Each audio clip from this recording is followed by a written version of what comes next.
నల్గొండ రెడ్లతో తనకు ఎలాంటి పంచాయతీ లేదన్నారు కాంగ్రెస్ ఎమ్మెల్సీ అభ్యర్థి అద్దంకి దయాకర్. తనకు ఎమ్మెల్యే సీటు దక్కకుండా ఎవ్వరూ అడ్డుపడలేదని క్లారిటీ ఇచ్చారు.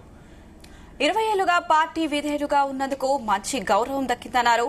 మంత్రి పదవిపై తనకు కోరిక లేదంటున్న అద్దంకి దయాకర్ తో మా bureau chief Narender face to face.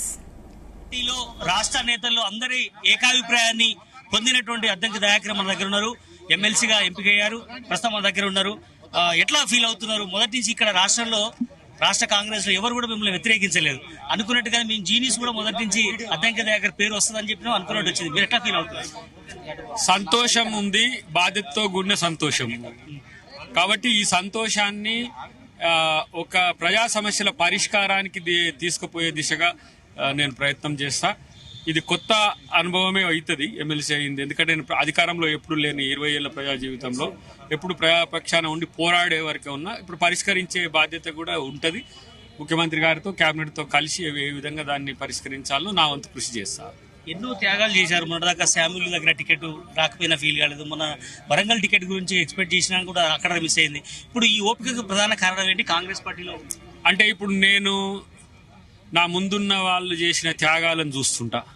Congress party చేసిన త్యాగాలు ఏంది, కాంగ్రెస్ పార్టీ నాయకులు చేసిన త్యాగాలు ఏంది, ఎంతమంది ఇలా ఇందిరాగాంధీ గారి నుంచి మొదలు పెడితే రాజీవ్ గాంధీ గారే కాదు, ఎంత పెద్ద ఎత్తున భారతదేశం కొరకు కాంగ్రెస్ పార్టీ నాయకులు త్యాగం చేసింది. ఈ రాష్ట్రంలో కూడా ఎంతో మంది త్యాగాలు చేసింది. త్యాగం అనేది ఒక తరహా ఆలోచన, ఎవరు అది అందరూ కూడా చేయలేరు. కానీ నేను మొదటి నుంచి కూడా ప్రజల కోసం నా జీవితాన్ని త్యాగం చేసిన కాబట్టి ఈ పార్టీలో పదవులు త్యాగం చేయడం అనేది నాకు పెద్దగా సమస్యగా మారలే. కాబట్టి ఇవాళ ప్రభుత్వం వచ్చింది, అధికారం వచ్చింది, సంతోషంగా ఉండే. నాకు కూడా బాధ్యత ఇచ్చింది, దాంట్లో మరింత పనిచేసే అవకాశం ఉంది. నేను ఎప్పుడు కూడా ఇది సాక్రిఫైస్ అని కూడా నేను అనుకోలే. సందర్భం కొరకు వెయిట్ చేయాలి, సందర్భం వచ్చినప్పుడు మనకు అవకాశం వస్తుందని నేను చూస్తాను. అంటే ఉద్యమ కాలం నుంచి మనం చూసాం, మాలమానాడు అధ్యక్షుడు కావచ్చు, జేఏసీలో కోదండంతో నడవడం కావచ్చు, అక్కడ ఎన్నో ఇబ్బందులు ఎదురైనటువంటి సందర్భంలో కాంగ్రెస్ పార్టీలో మొదట్లో టికెట్ ఎక్స్పెక్ట్ చేశారు, మిస్ అయింది. రెండోసారి మిస్ అయింది. ఇప్పుడు మీ రోల్ ఎలా ఉండబోతుంది? మరొక అడుగు ముందుకెళ్లి మంత్రివర్గంలో ఎక్స్పెక్ట్ చేసే అవకాశం ఉంటుంది మీ వైపు నుంచి? అది ముఖ్యమంత్రి గారి ఇష్టానుసారంగా ఉంటది ఒకటి. రెండవది, మీకు తెలుసు ఉద్యమ కాలం నుంచి మీరు రిపోర్టర్ గా ఉన్నారు. 2014లో 2018లో రాహుల్ గాంధీ గారు నన్ను పిలిచి టికెట్ ఇచ్చింది. రేవంత్ రెడ్డి గారు 2023లో నీకు అవకాశం కల్పిస్తా, మీరు కామ్గా ఉండండి అని చెప్పింది.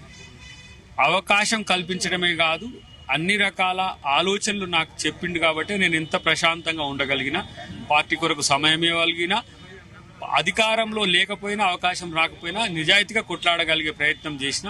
ఇప్పుడు అవకాశం వచ్చినందుకు మరింత మెరుగైన ఈ దఫాలో నల్గొండ నుంచి, ఉమ్మడి నల్గొండ నుంచి అత్యధిక మంది రాబోతున్నారు. అదే సమయంలో బీసీ మూవ్మెంట్ కూడా రాష్ట్రంలో నడుస్తున్న నేపథ్యంలో రెడ్డి సామాజిక వర్గానికి ఒక్కరికి కూడా ఎమ్మెల్సీగా కాని పరిస్థితి మనం చూసినాం. దీని ఇంపాక్ట్ ఏ రకంగా ఉండే అవకాశం ఉంటుంది? డెఫినెట్ గా రెడ్డి అవకాశం కూడా ఉండే అవకాశం ఉండే. కానీ సందర్భంలో నేను కుల సమీకరణలో వచ్చిన సీటు కాదు నాకు. అన్ని రకాల ఏంటి ఎమ్మెల్యే, ఎంపీ, ఎమ్మెల్సీ, రాజ్యసభ అన్ని అవకాశాలు పోయిన తర్వాత నేను కంపల్షన్ లో నాకు ఇవ్వాల్సిన పరిస్థితి ఉన్నది ఒకటి. రెండవది, దయాకర్ ఆగగలుగుతున్నాడు అని ఆపిండ్రు కూడా. ఆగుతాడు పార్టీ కొరకు అనే ఉద్దేశంతో ఆపిడి. ఇప్పుడు ఇవ్వకపోతే మళ్ళీ ఇచ్చే అవకాశం లేదు కాబట్టి మళ్ళీ రాంగ్ సంకేతం సమాజానికి పోతుంది. కాబట్టి ఇప్పుడు అవకాశం ఇచ్చిండ్రు. కాబట్టి రెడ్లకు అవకాశం ఇస్తుంది, బీసీలకు అవకాశం ఇస్తుంది. ఇప్పుడు మీరు ఎస్సీ, ఎస్టీ, బీసీ కనబడుతుందిగా మీ ముందే. ముఖ్యమంత్రి గారు ఇలా రెడ్డి సామాజిక వర్గానికి సంబంధించిన సోషల్ జస్టిస్ ను కాంగ్రెస్ పార్టీ తప్పితే మిగతా పార్టీలు ఏవి పాటిస్తాయో మీరు ఆలోచించాల్సిన అవసరం ఉంది. మంత్రిగా మిమ్మల్ని చూడాల్సిన అవసరం ఉందంటారా? మీ అభిమానులు కావచ్చు, అది పార్టీ ముఖ్యమంత్రి గారి అభిష్టం మేరకు ఉంటది. నేను ఎమ్మెల్సీ ఇచ్చినందుకు, ఎందుకంటే నేను తుంగతుర్తి ఎమ్మెల్యే నేను వదిలేసిన, నాకు ఎమ్మెల్సీ అవకాశం ఇచ్చిన చట్టసభలో. ఇది నేను కోరుకున్నది. సంతృప్తిగా ఉన్నారా? నేను సంతృప్తిగా ఉన్నా. దీనికంటే మించి ఏ అవకాశం ఇచ్చినా అది పార్టీ నిర్ణయం ఆధారపడి ఉంటుంది తప్పితే ఇక నేను నా కోరికగా నాకు ఇది ఇవ్వని అనడానికి ఇప్పటికి లేదు. ఎందుకంటే నేను జూనియర్ గానే ఉన్నా. రేపటి రోజున పార్టీ అవకాశం ఇస్తా అంటే ఏ అవకాశం ఇచ్చినా తీసుకుంటా. ఆగమన్నప్పుడు ఆగినా, పొమ్మన్నప్పుడు పోతా. ఏది చేయమంటే అది చేస్తా. ఒకప్పటి సహచరుడు, మీతో పాటు చాలా డిబేట్ లో పాల్గొన్న దాసో శ్రవణ్ కూడా ఎంపికయ్యాడు టీఆర్ఎస్ పార్టీ అది నాకు తెలిసి ఉద్యమకారులకు ఇక్కడ ఇవ్వడం వల్ల టిఆర్ఎస్ కూడా అక్కడ ఉద్యమకారునికి ఇచ్చిందని నేను అనుకుంటున్నా. రైట్, ఎమ్మెల్సీగా నాకు అవకాశం ఇవ్వడమే గొప్ప, దాని తర్వాత ఏది ఇచ్చినా కూడా అది బోనస్ గానే చూస్తానని కూడా అద్దంకి దయాకర్ చెప్తున్నారు. కష్టపడి పనిచేసినందునే ఈ 10-12 ఏళ్లలో ఈ గౌరవం దక్కిందని కూడా ఆయన ఎమ్మెల్సీగా ఎంపికైన తర్వాత జీనిస్తో చెప్పడం జరిగింది. కెమెరా పర్సన్ సాగర్తో నరేంద్ర, జీతూ న్యూస్.